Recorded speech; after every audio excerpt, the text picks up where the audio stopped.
Hi everybody. Well, as you can see, there's a shed here. I haven't, pretty dry because I've only just gone in to get it out. It wasn't really in a spot that was bothering my girl Tessa. So I just kind of left it there because I've been watching Miss Lily want out for a while and editing a video and catching up with some people on live, and yeah, I just thought it's okay Tess, I'm getting there, Dale. Well, it was pretty much here. Under this area, so it was of no bother. But of course I will get out her later on today, and I will give everything a bit of a wipe over and clean it up, which I like to do after they've had a shed. I'll freshen her water as well. But as you can see, she's looking stunning, just stunning. And yes, Tessa darkens right down when she goes into shed, and as you can see, she's back to her light bright, and we are into winter, so understanding the hypo in Bredleys, they don't all just have a winter colour and then a lighter colour over summer. If they do, and it is that way, then her dark would stay dark. But after every shed, she lightens right up and just looks just beautiful. Absolutely beautiful. So, yeah, they are beautiful looking pythons, there's no doubt about that. But the video isn't about Tessa today. It's about, well, and it's not about Lily either. I'll move that shed and I will soak it a little bit and moisten it up before I actually open it up. It looks a beautiful clean shed, and I can see by her that it was too. Just looking at her, although I haven't checked her from head to tail, but you get a pretty good idea. But what I'm going to talk about is why does one have snakes in their life? You know, I can say that I have snakes in my life as pets, which is a pretty basic answer. And a lot of people will say, as a pet. But defining the difference between saying it and living it are just two different things for me. Some will say, you know, I think I've questioned this before, and breeders will say, you know, well, I've got snakes in my life because I love them. And yeah, you would have to, I guess. I'm going to open the door for Lily, of course. Let her toddle on out. The room is beautiful and warm. It's 28. If you can see this little temperature thing going, only 31% humidity, of course, because it's heaters going, dries the air out. I haven't got the humidifier going, but I will get it going, of course. But, you know, most will always start with, well, it was the love of them. And I never will question that. It would have to be. You certainly wouldn't have a snake if you didn't have that about them straight up. But, you know, when did that love go to more and more and more to breeding, to then literally being a business venture with snakes? Because I think there's a cut-off on when you have some and it's a hobby, and I don't like using that word, because I don't see myself as a hobbyist. With snakes, many would point a finger and say, oh, she is just a hobbyist because I don't breed. But my reasons for not breeding is because I would lose.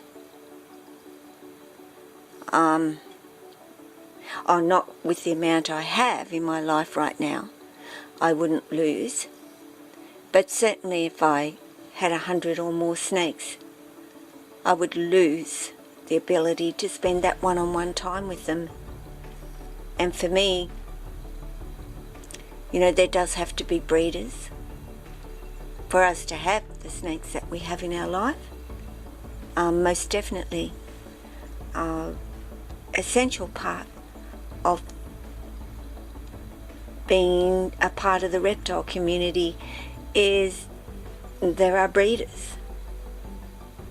But it's an essential part. There are people that have their snakes as their pets and are as important to the community for that reason alone. It doesn't make them any less important because they don't breed, I guess is what I want to say. I have the ability to do videos around emotions and being able to show that snakes do tolerate, that snakes are predictable. I have the ability to be able to do that because that is how I live my life with my snakes and have spent so much time with them that I can do those sorts of videos. And I guess for many out there, the fact is they don't care. They don't care if their snake has emotions or is tolerant or any of those things, because of the simple fact it's not about that about their snakes that they're interested in. What they're interested in is when they purchase a snake is not about that snake's personality or anything to do with that, or whether it's going to be compliant, I guess is a word, when they get it out of their enclosure, because they don't plan on doing that much with it. All they plan on doing is, okay, you've got this genetics in you, and if I put you with my female or my male at home, I'm going to get this combo and I'll be able to sell you. I'll be able to breed you and make some beautiful babies. When I go and get a snake, it isn't what I look for. It has nothing to do with that. Yes, the snake has to be appealing. Don't get me wrong. I mean, I want a rough scale because I think they're just gorgeous. But I also want a rough scale to see what their personalities are like and what they are like, because everybody tells me that they're rather difficult.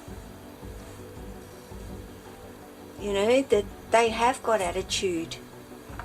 And maybe I'm up for a challenge, and maybe I'm up for saying, you know what, you're wrong.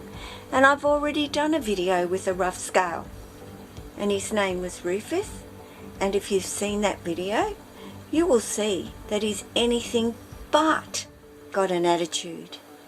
The absolute opposite, in actual fact. So, but I have been told that that's quite rare. You know, I've been told that Bradleys are very easy breezy. Yeah, well, you tell Tessa that, because she isn't. So, for me it is important to understand each of them and who they are, and not that Lily's a jungle coastal carpet python. I know she's a jungle coastal carpet python. I know how big she is. I know how much she weighs. I know how she was when I got her. Blah, blah, blah, blah, blah. But I know so much more about Lily because my thought process was not what can I breed Lily with, but that I wanted her in my life. Because the person that actually had her didn't want her in their life, didn't have a connection with her, didn't feel it with her. And yet, as you know, Lily has turned out to be truly the most amazing snake with the most amazing personality, tenfold, 100-fold. She is everything in a snake that you could possibly ever want in a snake is Lily. And, you know, to breed Lily, I could. No two ways about it. I could breed her with Jessie and get more of that jungle. I could breed her with Jack and get more of that coastal. I could do that. And there would be nothing wrong in me doing that either. And I'm not going to say I will never, because I never know what I'll do tomorrow. But what I do know is I'll never change the way I see snakes and why I have snakes. And that is to know more about what they are genetically and what I can do if I breed them. And so I ask, how many people actually have their snakes for the same reason that I do? And how many people will put their hand up and say, I have my snakes because I'm a breeder? And their personality and so forth is not on my list. And I have too many. I understand I have too many. I can't do it. But I wonder who really wants to do it and how many really want to do it.